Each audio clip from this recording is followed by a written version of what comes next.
इसके लिए उन्होंने ऑपरेशन चलाया, ऑपरेशन अजेक्स, यानी कि वो जो प्लान किया है ना कि हम कैसे क्या क्या करने वाले हैं, उस ऑपरेशन को नाम दिया ऑपरेशन अजेक्स, और उसका हेड बनाया रूजवेल्ट जूनियर को। अब देखिए प्लान क्या बनाया गया, इसमें 4 मुख्य स्ट्रेटेजी बनाई गई इस प्लान में।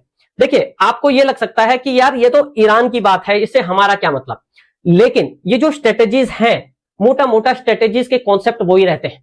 ये ऐसा नहीं है कि खाली ईरान में ही हुआ, ईरान के अलावा अमेरिका ने बहुत सारे देशों में ऐसा ही किया, चाहे अमेरिका हो, चीन हो या कोई और शक्ति हो, वो मोटा मोटा इन्हीं कॉन्सेप्ट का उपयोग करती है कहीं किसी सरकार को हटाने के लिए, अपनी पिट्ठू सरकार, अपनी फ्रेंडली सरकार वहां बैठाने के लिए।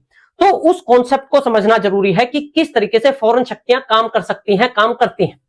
तो देखिए उन्होंने क्या प्लान बनाया। पहला प्लान उन्होंने ये बनाया कि जो वहां का राजा है ईरान का, देखिए ईरान की जो गवर्नमेंट है वो अलग है, वहां का राजा है वो अलग है। तो वहां का राजा था किंग मोहम्मद रजा। तो प्लान नंबर 1 में यह था कि वहां का जो राजा है उसको अपनी सपोर्ट में लिया जाए, उसको अपने फेवर में लिया जाए, तो यह काम आसान हो जाएगा, वहां के प्रधानमंत्री को आसानी से हटाया जा सकेगा। दूसरी चीज उन्होंने क्या की कि जो वहां की सेना है, जो वहां के जनरल्स हैं, उन पर प्रेशर बनाया जाए, उनको खरीदा जाए। जिनको पैसे से खरीदा जा सकता है उनको पैसे से खरीदा जाए, जिनको किसी और तरीके से खरीदा जा सकता है उन पर प्रेशर बनाया जा सकता है, डिप्लोमेटिक प्रेशर बनाया जा सकता है, किसी भी तरीके का प्रेशर बनाया जा सकता है, उन पे वो बनाया जाए। जो बड़े पुलिस ऑफिसर्स हैं उनको खरीदा जाए। उसके साथ साथ जो मीडिया है वहां का, उसे मैनिपुलेट किया जाए, वहां के मीडिया को भी मैनिपुलेट किया जाए, और इंटरनेशनल जो मीडिया है उसको भी उसी तरीके से मैनिपुलेट, वहां भी प्रोपेगेंडा उसी तरीके से चलाई जाए।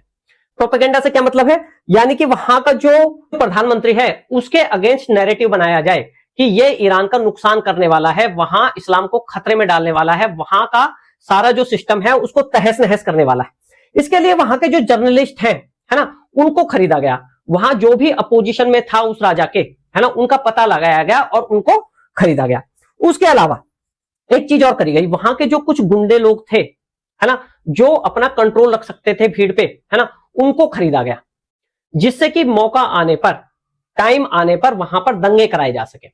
तो ये जो 4 मोटा मोटा स्ट्रेटेजी है, इनको आप ध्यान रखना, है ना, इन्हीं का उपयोग करके वो जो ऑपरेशन था उसे सक्सेसफुल किया गया। अब कैसे इनको एग्जीक्यूट किया गया, अब हम ये बात करने वाले हैं।